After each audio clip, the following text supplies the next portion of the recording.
Repeat after me, please. When you're hot, you're hot. And when you're not, you're not. Shake somebody's hand on your right and left and say, I'm hot this evening. Look out.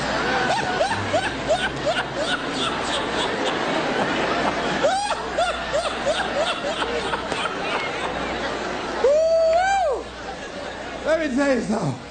Y'all out there fanning like y'all about to get happy or something. Look at Oh, I'm so glad to see you. Now, let me tell you what this is symbolic. We set it up just this way. The reason that we are here this evening to talk about Joe versus the volcano. And so what I wanted you to do was to really experience this. Now, what is it when you're near a volcano that's boiling over and about to explode? What is it that you feel that lets you know you are in the area of a volcano? What is it you feel? Heat. Oh, I know. You feel heat, right? So you're going to experience this volcano because we have things in our lives, ladies and gentlemen, and because we don't handle them, because we don't deal with those things, they begin to get kind of hot. You know, you've heard the expression, boy, I'm in hot water. Have you ever heard that before? And that means that there's something that you're in, that some dilemma that you've got to handle, something that you've got to deal with. So let's begin to look at this guy called Joe versus the volcano, and let's see what's in it for us. I took the liberty of changing some things to enable them to be symbolic for us.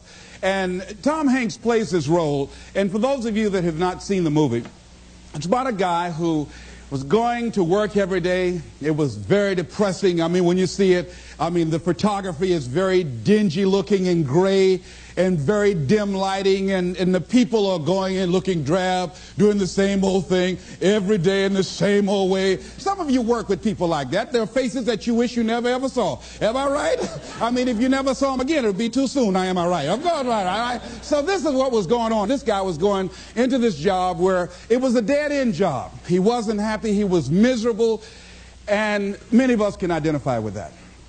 He knew that he was capable of doing more, but he had really given up on himself. He had really sold himself out. Yeah, some of us have done that. He made a trade-off. For whatever reason, he decided to do this. This is why we can identify with him. And the volcano is symbolic of the challenges that we invariably face in life, of the problems that many of us run away from handling. And he had to handle this. And how did he come in contact with this volcano? Well, what happened was he was going to this doctor constantly. He was a hypochondriac because he wasn't living his purpose. His dream had not found his life work. He would create illnesses for himself.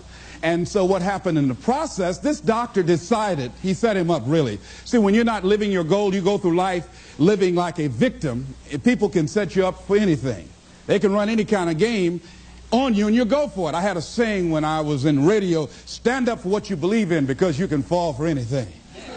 Well, Joe didn't believe in very much, including himself and his dreams, see? So he was very vulnerable. And so Joe was set up by this doctor. This doctor told him that he had a rare disease and he had 6 months to live. This disease was called a brain cloud. Oh, Cadumbo Joe went for it. He believed it. But you know something? It changed his life. It changed his life. And so he was told, look here, you don't have long to live anyhow. The guy said, why don't you do this?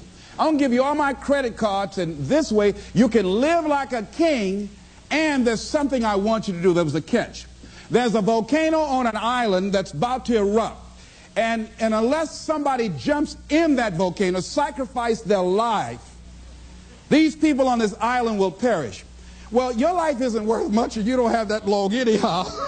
So why don't you take my credit cards, all my American Express, MasterCharge, take all of them, go live like a king and die like a man.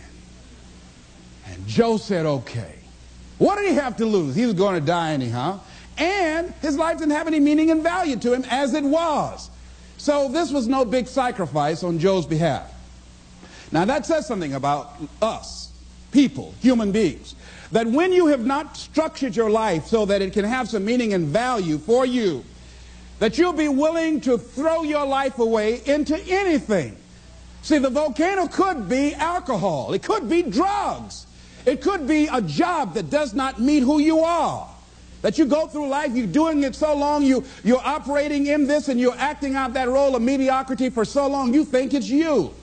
It could be a relationship that's no longer giving you what you want and creating dis-ease in your body. It could be any kind of circumstance, like in his work environment. It was toxic. It wasn't good for him. But he didn't have the guts to do anything about it, to act on it. So therefore, it was making him miserable. And as a result, he couldn't see the beauty of life. In fact, in the movie, see, they had in the concrete, there was a daisy growing up through the concrete. But people were so caught up in the depression and the gloominess of life, they couldn't even see the daisy when somebody just stepped on it one day.